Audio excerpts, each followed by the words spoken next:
Well, hello there. Welcome back to Homeschooling Through High School, where today we are going to discuss what we did for 5th and 6th grade last year, or just a few months ago, right? It wasn't that long ago. So let's chat first about what they did that was similar. They each did Phonetic Zoo for their spelling, and we loved it. They enjoyed it. They're quick and easy lessons, and so I will do a detailed video about this as well. They had a little binder that went along with it, and that was for their spelling. For history, we did Master Books America's Story. We use that as a spine. We also use Abeka, Our American Heritage, as a spine. Those are two Christian curriculums.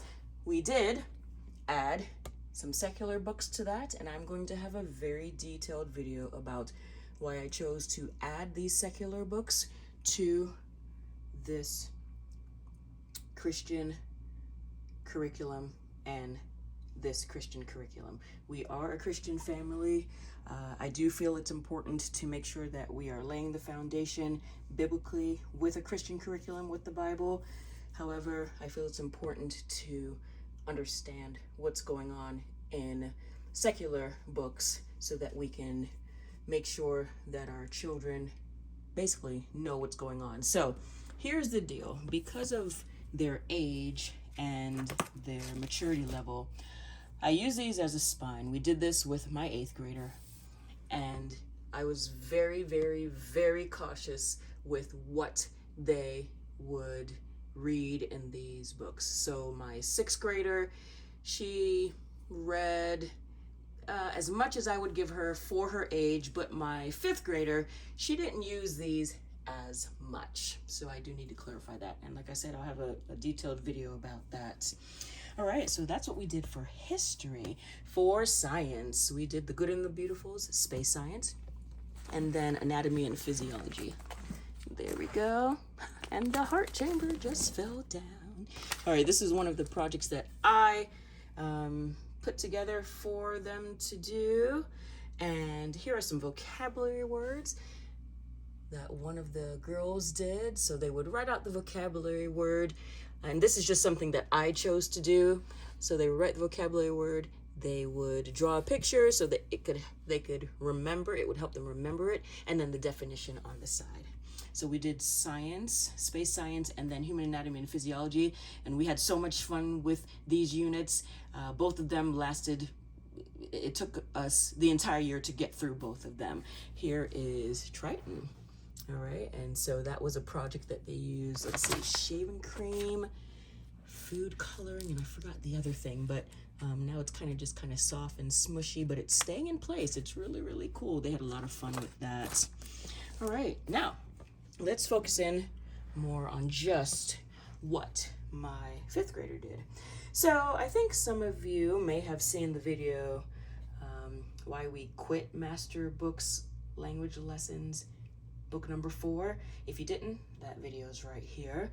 So because that didn't work for us so well, I just decided that we were going to read a lot of literature, and I would try to find some questions on the internet like I did with this one because of Winn-Dixie. This was a free printable. I just Googled it and this popped up, and so we went through Because of Winn-Dixie, which is a fantastic book, reminded me of so many things. It's just beautifully written.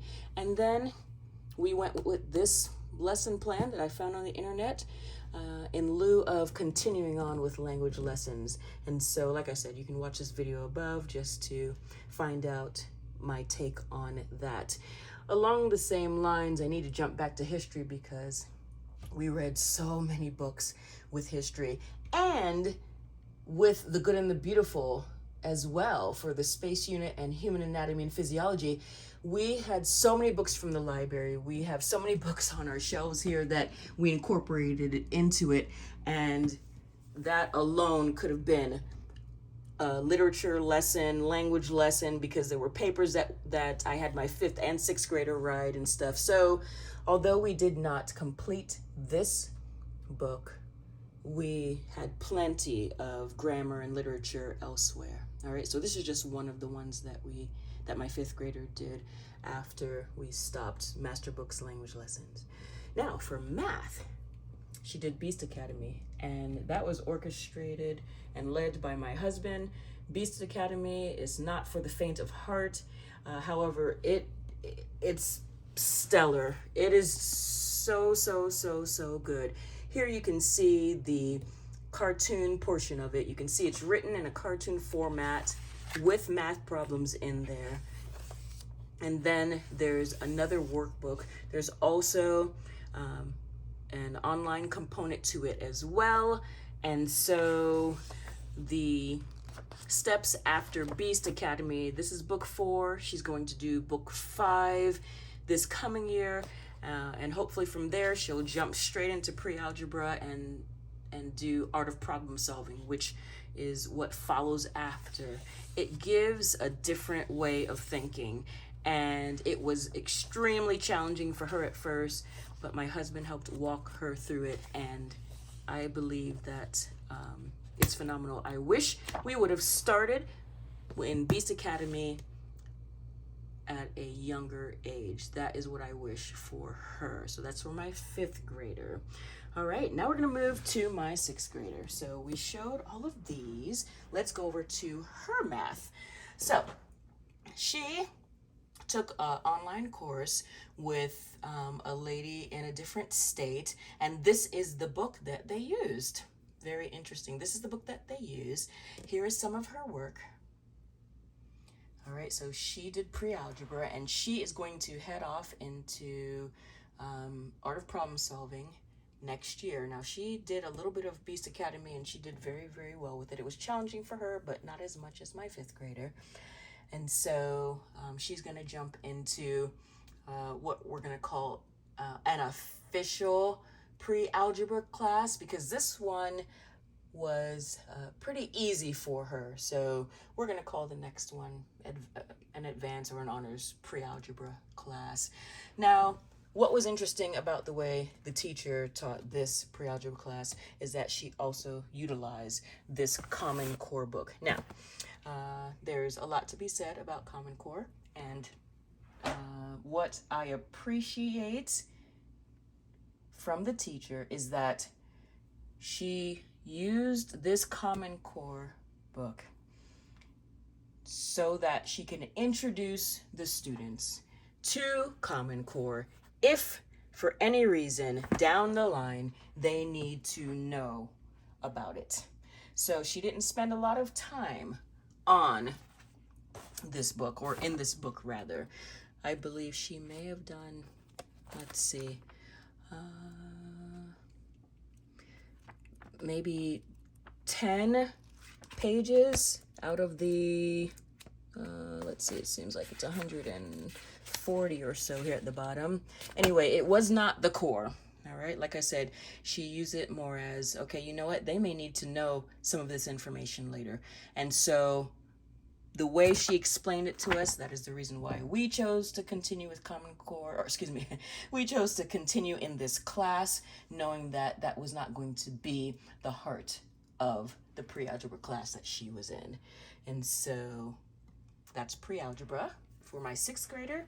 And then we're going to move on to her intermediate English class that she took. Now, this is with the same teacher that my son took. He had, the professor, had a class called Intermediate English, and these are the books that were part of that class that they had to read. Once they read the book, they had to write a paper on it, and the style of the paper was similar to IEW.